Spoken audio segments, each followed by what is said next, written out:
everyone, this is Rupali and I welcome you all to Eminent Institute's YouTube channel।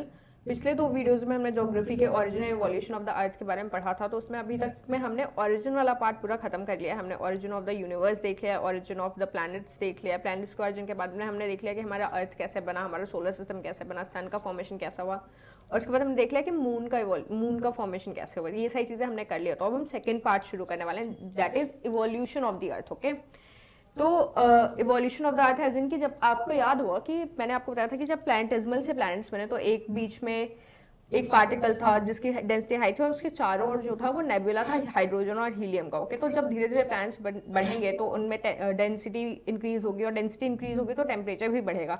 तो basically वो बहुत ही एक hot volatile सी body होगी। Okay, तो वो प्रोसेस जो कि हॉट बैरन अर्थ बनेगा, उस हॉट बैरन अर्थ से अभी जो हमारा अर्थ है जो कि एक ब्लू प्लैनेट कहलाता है, जहाँ पे ऑक्सीजन है, वाटर है और लाइफ की पॉसिबिलिटी है, वो जो इवोल्यूशन हुआ है वो कैसे हुआ? ओके, मतलब कि एक बैरन लैंड से एक ब्यूटीफुल और ऐसा प्लैनेट जो कि लाइफ को सपोर्ट कर सके, वो कैसे बना है। ओके, तो इस पे हम मेन फोकस करने वाले हैं। अच्छा, अब ये जैसा कि मैंने आपको बताया कि डेंसिटी डिफरेंसेस हुए, तो क्योंकि आपको याद होगा कि हमने लास्ट टाइम पढ़ा था कि जो भी मटेरियल है जिससे भी प्लैनेट से यूनिवर्स बने हैं वो यूनिफॉर्म नहीं है, और अगर कोई मटेरियल यूनिफॉर्म नहीं है तो ऑब्वियसली उसमें डेंसिटी डिफरेंसेस भी होंगे।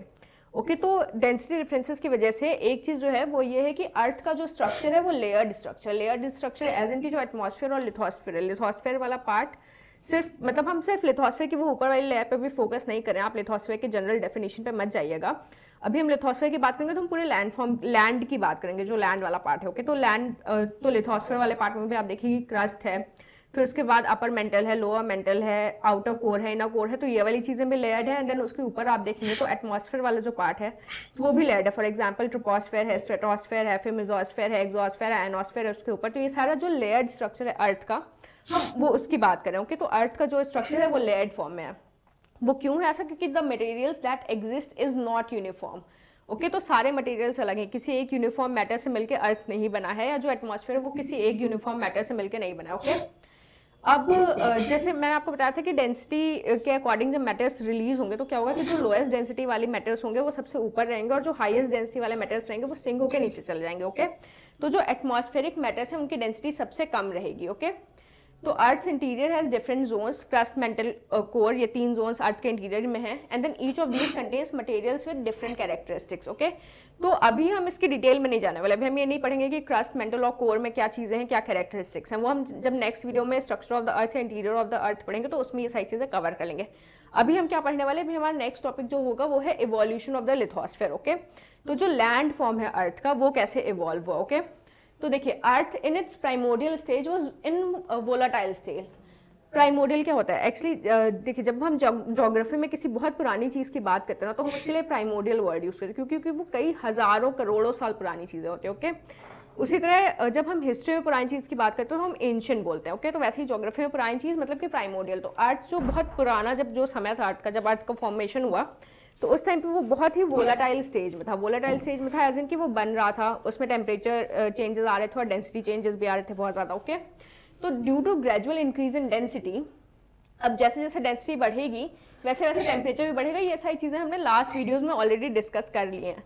ओके, तो आप बहुत सारा गैप हो गया पिछले वीडियोस और इस वीडियो के बीच में, बट देन एक बार फिर भी अगर आपको चीज़ें रिवाइज करें तो एक बार पिछले वाले वीडियोस आप देख लीजिएगा, क्योंकि उससे रिलेट करके यहाँ पे बहुत सारी बातें होने वाली हैं। ओके, तो डेंसिटी इंक्रीज हो रही है और डेंसिटी इंक्रीज होने की वजह से जो टेम्परेचर है वो भी बढ़ रहा है। ओके, और जब टेम्परेचर बढ़ रहा है तो क्या होता है, डेंसिटी और टेम्परेचर बढ़ने की वजह से जो अंदर के मटेरियल्स हैं अलग अलग, वो अपने आप को अपने डेंसिटीज़ के अकॉर्डिंग अरेंज कर लेते हैं। तो जो सबसे ज़्यादा हायर डेंसिटी वाले मटेरियल्स, फॉर एग्जांपल फेरस है या आयरन है, वो सबसे कोर में आ जाता है, उसके ऊपर कम डेंसिटी वाले मटेरियल्स। जैसे अगर आप अभी भी देखेंगे तो फॉर एग्जांपल जो क्रस्ट है हमारा वो सियाल का बना है, सिलिका एंड एल्यूमिनियम, जिसकी डेंसिटी कम है कंपैरेटिवली। और जो कोर है हमारा वो बना है, तो जो क्रस्ट है फॉर एग्जांपल जैसे सियाल का बना हुआ है, तो जो एल्यूमिनियम है उसकी डेंसिटी कम है। एंड देन जो कोर है वो बना है नीफे लेयर का। तो फेरस जो है, जो आयरन है, उसकी डेंसिटी बहुत ज़्यादा है। तो जैसे यहाँ पे स्ट्रक्चर क्रिएट हो रहा है डेंसिटी के डिफरेंसेस की वजह से, जो मटेरियल्स उन्होंने अपने आप को डेंसिटी में अलग अलग डेंसिटी के अकॉर्डिंग अरेंज कर लिया है, तो ये टेम्परेचर और डेंसिटी डिफरेंसेस की वजह से क्या होता है कि जो लिथोस्फेयर की जो सारी लेयर्स हैं वो भी ऐसे अरेंज होते हैं। अच्छा, इसका ये मतलब नहीं है कि जो जब से अरेंज होना शुरू हुआ अचानक से ये सारा ऐसे अरेंज हो गया। ओके, ये बहुत ही मतलब बहुत ही स्लो प्रोसेस है, बहुत ही धीरे धीरे हो रहा है। ओके, तो एक दिन में ऐसे अरेंज नहीं हो, एक दिन में आपको अभी का क्रस्ट नहीं मिल जाएगा। ओके, अब क्या होता है कि this allowed heavier materials to sink towards the center. For example अभी हमने देखा यहाँ पे कोर में हमारे पास आयरन है and the lighter ones to move towards the surface. Crust के लिए एल्यूमिनियम है। ओके तो ऐसे हमारा लिथोस्फीयर का जो इवोल्यूशन होगा वो होगा। अब देखिए लिथोस्फीयर का इवोल्यूशन चल रहा है। ओके तो बीच में लास्ट टाइम क्या था कि जब हमने मून के इवोल्यूशन के बारे में बात की तो हमने एक जाइंट इम्पैक्ट थ्योरी पढ़ी थी। ओके तो क्या होता है कि जब जाइंट इम्पैक्ट होता है तो उसकी वजह से अर्थ का जो टेम्परेचर है वो और ज़्यादा इंक्रीज हो जाता है, और ज़्यादा जब टेम्परेचर इंक्रीज होता है तो डेंसिटी भी बढ़ती है और उस वजह से क्या होता है प्रोसेस ऑफ डिफरेंशिएशन शुरू हो जाता है। तो प्रोसेस ऑफ डिफरेंशिएशन जनरली इतना कुछ मतलब डिफिकल्ट नहीं है समझने के लिए। इसका बस इतना मतलब है कि जो अर्थ फॉर्मिंग मटेरियल्स थे वो सेपरेट हो जाते हैं, अपने आप को डेंसिटीज के अकॉर्डिंग अलग अलग लेयर्स में अरेंज कर लेते हैं। तो ये जो टेम्परेचर बढ़ने की वजह से, जाइंट इम्पैक्ट थ्योरी की वजह से जो टेम्परेचर बढ़ा है उस वजह से क्या होता है जो सारे मटेरियल्स हैं जिनकी वजह से अर्थ बना हुआ है वो अपने आप को अपनी डेंसिटीज के अकॉर्डिंग अरेंज करें, और उस प्रोसेस को हमने प्रोसेस ऑफ डिफरेंशिएशन कहा है। तो ये फाइनली क्या होता है इस तरह से हमारे क्रस्ट और कोर, क्रस्ट से लेके कोर तक अलग अलग लेयर्स में डेंसिटी डिफरेंसेस के साथ में एक लेयर्स बन जाते हैं, और जो हमारा जो सबसे आउटर लेयर क्रस्ट से लेके कोर तक में डेंसिटी इंक्रीज होगी। तो मतलब कि क्रस्ट में जो मटेरियल्स उनकी डेंसिटी सबसे कम होगी और कोर तक जाते जाते जो मटेरियल्स होंगे उनकी डेंसिटी सबसे ज़्यादा बढ़ जाएगी। ओके अब इवोल्यूशन ऑफ द लिथोस्फीयर हमने देख लिया। अब जो नेक्स्ट टॉपिक हमारा होगा वो है evolution of atmosphere and hydrosphere.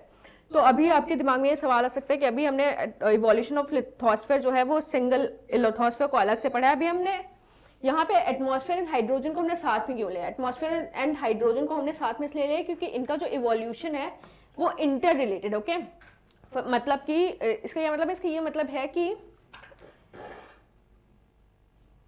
हाँ यहाँ पे इसका ये मतलब है कि कुछ फैक्टर्स जो होंगे वो एटमॉस्फेयर के वो हाइड्रोस्फीयर के इवोल्यूशन में हेल्प करेंगे, और हाइड्रोस्फीयर के कुछ फैक्टर्स होंगे वो आगे एटमॉस्फेयर के इवोल्यूशन में हेल्प करेंगे। ओके इंटर रिलेटेड प्रोसेस है, एक साथ चलता रहेगा। ओके तो जो प्रेजेंट कंपोजिशन है, अगर आपको पता होगा जो प्रेजेंट कंपोजिशन है एटमॉस्फेयर का, उसमें क्या है नाइट्रोजन ऑक्सीजन की क्वांटिटीज बहुत ज़्यादा है।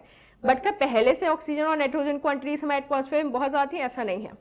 तो जो इवोल्यूशन ऑफ एटमॉस्फेयर होगा वो हम कई स्टेज में देखो। फर्स्ट स्टेज क्या है? फर्स्ट स्टेज है उसकी loss of primordial atmosphere.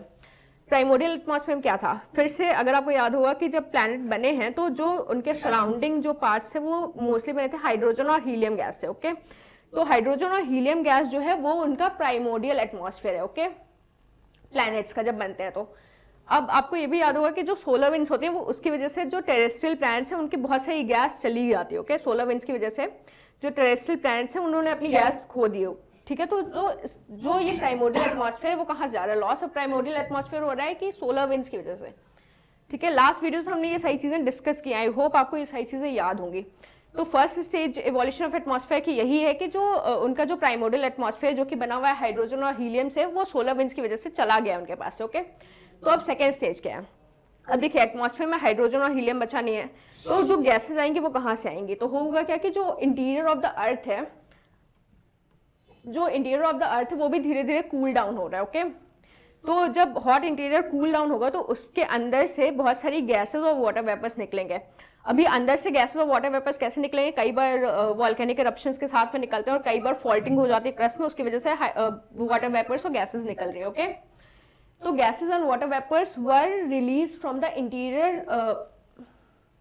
Interior of the earth. Okay तो इस प्रोसेस को क्या बोलते हैं? इस प्रोसेस को डिगैसिंग बोलेंगे। तो डिगैसिंग बेसिकली क्या है? डिगैसिंग का मतलब है कि जो इंटीरियर ऑफ द अर्थ है उससे हमारे वाटर वेपर्स और गैसेज निकल रही है। ओके तो ये हमारा सेकेंड स्टेज है। तो अर्ली एटमॉस्फेयर जो था हमारा हाइड्रोजन और हीलियम का वो चला जाता है हमारे पास से सोलर विंड्स की वजह से, और उसके बाद जो है हमारे इंटीरियर में से कार्बन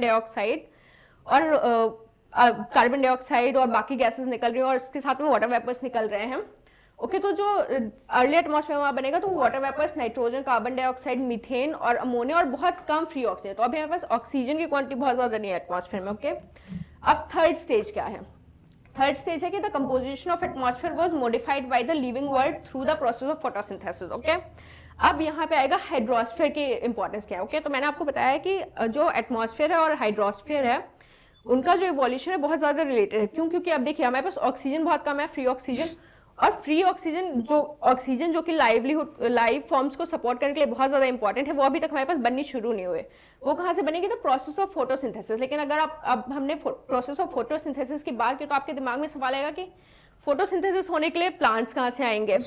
ओके, तो अभी यहाँ पे इस प्रोसेस को यहीं तक रखते हैं। अब हम देखते हैं कि हाइड्रोस्फीयर का इवोल्यूशन कैसे होता है। ओके, तो हाइड्रोस्फीयर का इवोल्यूशन कैसे होगा? देखिए, अभी तक हमने क्या देखा कि जो प्राइमोर्डियल एटमॉस्फेयर था वो चला गया सोलर विंड्स की वजह से, और उसकी जगह पे क्या हो रहा है कि इंटीरियर से जो गैसेस निकल रहे हैं, वाटर वेपर्स निकल रहे हैं, उन्होंने एटमॉस्फेयर में अपनी जगह ले ली। ओके, तो अब क्या होगा कि ओवर टाइम ठंडा हो रहा है planet. Okay, over time temperature कम हो रहा है प्लैनेट का, और कूलिंग हो रही है, और कूलिंग के साथ साथ में कॉन्टिन्यूस वॉल्केनिक इरप्शंस भी हो रहे हैं।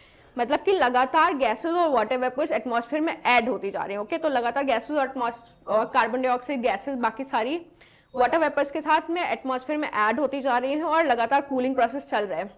तो अगर आपको याद होगा, क्लाउड फॉर्मेशन का जो प्रोसेस है वो भी यही ना बेसिकली, कि जो वाटर वेपर्स हैं वो गैसेस के अराउंड गैसेस और वाटर वेपर्स मिलकर कंडेंस होते हैं, कंडेंस होने के बाद क्लाउड फॉर्मेशन होता है, फिर बारिश होती है। ओके, अगर आपको याद है तो जो अभी क्या होगा, जो CO2 है एटमॉस्फेयर में वो रेन वाटर के साथ मिक्स हो जाएगी। तो जब CO2 और वाटर इंटरेक्ट करते हैं तो टेम्परेचर भी कम हो जाएगा उसकी वजह से। ओके, और धीरे धीरे जितना ज़्यादा टेम्परेचर कम होगा उतना ज़्यादा कंडेंसेशन बढ़ेगा और उतनी ही ज़्यादा रेनफॉल होगी। ओके, तो रेनफॉल होती है, और रेनफॉल होती है तो जो अर्थ का स्ट्रक्चर है वो उसमें बहुत सारे डिप्रेशन है, मतलब कि गड्ढे हैं बहुत सारे। तो रेनफॉल हो गया और वो जो पानी होगा उन गड्ढों में इकट्ठा हो जाएगा। तो बेसिकली ये है कि हमारे अर्थ के ओशंस कैसे बने। ओके, तो यहाँ पे हमारा हाइड्रोस्फीयर का इवोल्यूशन ऐसे हो रहा है कि गैसेस रिलीज हो रही हैं एटमॉस्फेयर में, गैसेस रिलीज हो रही है, वो गैसेस जो वाटर वेपर्स हैं उनके साथ रिएक्ट कर रहे हैं, कंडेंसेशन हो रहा है, और बेसिकली जो क्लाउड फॉर्मेशन का अभी जो थ्योरी आप पढ़ते हैं उसी तरह का एक प्रोसेस वहाँ पे चल रहा है उस टाइम पे भी, और उसकी वजह से जो रेनफॉल हो रहा है, टेम्परेचर लगातार कम हो रहा है,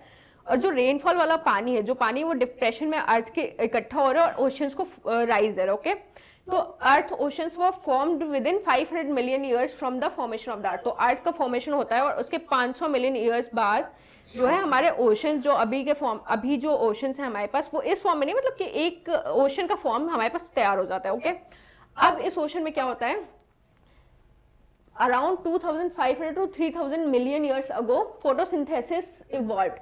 अच्छा, अगर आपको ये पता होगा कि अगर आपने कहीं पे भी पढ़ा होगा तो आपने पढ़ा होगा कि जो लाइफ फॉर्म्स हैं वो सबसे पहले ओशंस में। ओके, मतलब कि जल ही जीवन है वाला जो चीज़ है वो काफ़ी रियल है। ओके, वो सिर्फ कहने वाली बात नहीं है, जल से ही जीवन की शुरुआत हुई है। ओके, तो life was confined to the oceans. अब ये जो आपको याद होगा, मैंने बोला था कि जो प्रोसेस ऑफ फोटोसिंथेसिस उसकी वजह से ऑक्सीजन बढ़ेगा, तो ओशंस में हमारे प्लांट्स आएंगे, जो अभी प्लैंकटन्स आप देखते हैं सीवीड के फॉर्म में या ग्रासेस, वो ओशंस में प्लांट्स आएंगे और वो कार्बन डाइऑक्साइड को लेंगे, वहां पे प्रोसेस ऑफ फोटोसिंथेसिस शुरू होगा, और प्रोसेस ऑफ फोटोसिंथेसिस शुरू होगा तो सीधे एटमॉस्फेयर में ऑक्सीजन नहीं बढ़ेगा। ओके, तो ये क्या कि ओशंस पहले सैचुरेट होंगे ऑक्सीजन से। जब ओशंस में और ऑक्सीजन अपने अंदर इकट्ठा करने की क्षमता नहीं होगी तो जो एक्स्ट्रा ऑक्सीजन है वो धीरे धीरे एटमॉस्फेयर में आएगा, और फिर जो एटमॉस्फेयर होगा वो भी ऑक्सीजन से भर जाएगा। ओके, तो पहले हमारे पास जो जरा सा बहुत थोड़ा सा फ्री ऑक्सीजन था, वो प्रोसेस ऑफ फोटोसिंथेसिस के बाद में 2000 मिलियन ईयर्स के बाद में, मतलब सॉरी प्रेजेंट टाइम से 2000 मिलियन ईयर्स अगो पहले जो ये प्रोसेस होगा उसकी वजह से अब एटमॉस्फेयर में भी हमारे ऑक्सीजन आ जाएगा। तो अभी हमने क्या देख लिया, हमने लिथोस्फेयर का इवोल्यूशन देख लिया है, हमने हाइड्रोस्फेयर का इवोल्यूशन देख लिया, और हमने एटमॉस्फेयर का इवोल्यूशन देख लिया। ओके, अब आई होप आपको समझ में आ गया होगा कि एटमॉस्फेयर और हाइड्रोस्फेयर का इवोल्यूशन में साथ में पढ़ना क्यों जरूरी था। ओके, अब नेक्स्ट है कि ऑरिजिन ऑफ लाइफ क्या होती है। ओके, तो अगर आप माइथोलॉजिकल बातें करेंगे तो उसमें ऑरिजिन ऑफ लाइफ में अगर आप देखेंगे तो सबसे पहले आपको यही बोल दिया जाएगा कि एडम इन ईव है क्रिश्चियनिटी के अकॉर्डिंग, एंड देन हिंदुइज्म के अकॉर्डिंग मनु है सबसे पहले।